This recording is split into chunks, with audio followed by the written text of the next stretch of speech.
Kepengurusan PWI Kalimantan Selatan periode 2017-2022 tinggal beberapa hari lagi akan berakhir. Sudah ada 2 orang bakal calon yang mengambil formulir pendaftaran pada Panitia Konferensi Kerja Wan Konferensi Daerah PWI Kalimantan Selatan. Pemilihan Ketua PWI Kalimantan Selatan akan dilaksanakan pada akhir bulan Juli 2022. Kedua bakal calon akan memperebutkan suara sekitar 240 anggota biasa yang memiliki hak memilih.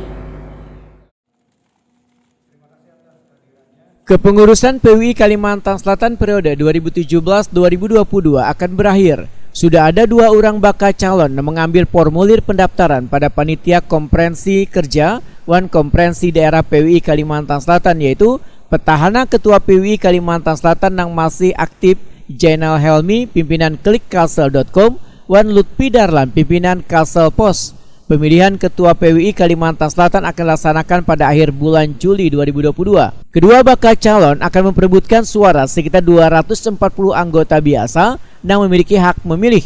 Demikian dipadahkan Ketua Panitia Komperda PWI Kalimantan Selatan Kiki Ariansa Wahai jumpa media di Aula Kantor PWI Kalimantan Selatan, Jalan Pangeran Hidayatullah, Banjarmasin Timur, Kamarian, Selasa 12 Juli 2022. Menurut Kiki Ariansa, sesuai ketentuan dalam Peraturan Dasar Wan Peraturan Rumah Tangga PWI, anggota biasa yang tercatat sebagai ASN aktif maupun terafiliasi dengan partai politik kada berhak untuk memilih, kecuali anggota biasa yang berstatus ASN, yaitu LPP TPRI, Wan LPP RRI, serta ASN yang sudah pensiun berhak untuk memilih. Mungkin bagi teman-teman yang baru menerima kartu biasa atau perpanjangannya selesai pada awal di pertengahan kemarin mungkin sudah terbagikan, itu masuk di dalam 151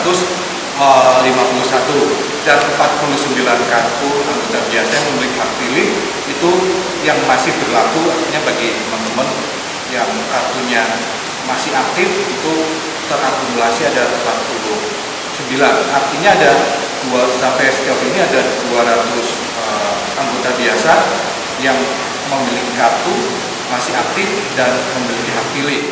Sementara itu, Panitia Konferensi Kerja Wan Konferensi Daerah PWI Kalimantan Selatan Toto Parudin Wetakuni Prima TV memudahkan anggota yang kada bisa hadir untuk memilih masih diberikan kesempatan untuk menyalurkan hak suaranya dengan mewakilkan pada orang lain melalui surat mandat yang bermaterai 10.000 dilengkapi dengan tanda tangan serta dilampiri dengan bukti fotokopi kartu pes media, kartu anggota biasa PWI, Wan kartu UKW atau sertifikat UKW baik dari pemberi mandat maupun penerima mandat. Kami menyampaikan pertama bakal calon ketua PWI yang nantinya akan berkontestasi. Nah, ada 2 yang sudah ambil formulir, itu adalah ketua PWI sendiri yang masih aktif, Pak Jainal Helmi dari Klikkalsel, dan Pak Lutfi Darlan dari Kalsel Pos. Kita juga menyampaikan bagaimana pelaksanaannya nanti bagi anggota yang berhalangan hadir, khususnya anggota yang memiliki hak pilih ya, itu sebagai tercatat anggota biasa, dia bisa memberikan mandat pada anggota yang bisa mewakilinya. Selain itu, perlu disampaikan juga bahwa dalam pelaksanaan nanti kita berharap ini akan dibuka oleh Pak Gubernur. Kita akan komunikasikan ke beliau untuk berkenan membuka, dan juga nanti rencananya akan dihadiri Ketua PWI Pusat Bang Atta Depari, karena PWI Pusat berharap dengan adanya pelaksanaan konferprop nanti di Kalimantan Selatan ini, di PWI Kalsel ini akan bisa menjadi contoh bagi PWI di provinsi lain bagaimana role modelnya, bagaimana contoh pelaksanaan pemilihan ketua PWI yang berkualitas, demokratis, berkualitas, tapi tetap menjunjung tinggi nilai-nilai idealisme pers itu sendiri, martabat dan integritas wartawan. Toto Parudin menambahkan, seberatan rangkaian kegiatan konferensi kerja Wan Konferensi Daerah PWI Kalimantan Selatan ini nantinya akan didampingi oleh pengurus PWI Pusat. Bahkan pemilihan Ketua PWI Kalimantan Selatan ini akan menjadi percontohan bagi PWI lainnya di Indonesia. Menyambut Idul Adha 1443 Hijriah, Bank Kalsel kembali berbagi kepada sesama yang membutuhkan dengan membagikan daging kurban ke panti asuhan Wan karyawan outsourcing. Selain itu, daging kurban dibagikan pula pada kaum tunanetra. Bank Kalsel membagikan 8 hewan kurban, sedangkan di kantor pusat Bank Kalsel bakal disembeli sebanyak 5 ekor sapi kurban.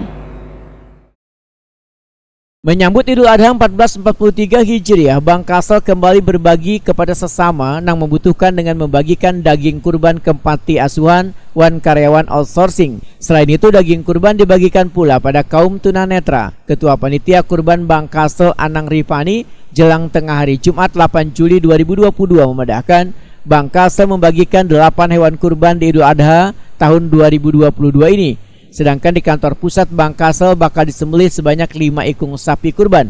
Sedangkan penyembelihannya dilakukan setelah sholat Idul Adha 1443 Hijriah. Anang Rifani memadahkan bahwa daging hewan kurban tersebut akan dibagikan kepada warga di sekitar lingkungan Bank Kasel Pusat di Jalan Lambung Mangkurat, Banjarmasin, serta dibagikan pula kepada Panti Asuhan Wan Persatuan Tunanetra Indonesia serta karyawan outsourcing. Sementara 3 ekor sapi lainnya, ujar Anang Rifani, akan diserahkan ke DPRD Kalimantan Selatan sebanyak 2 ekor sapi. 1 ekor sapi disalurkan ke salah satu masjid di Amuntai, Kabupaten Hulu Sungai Utara.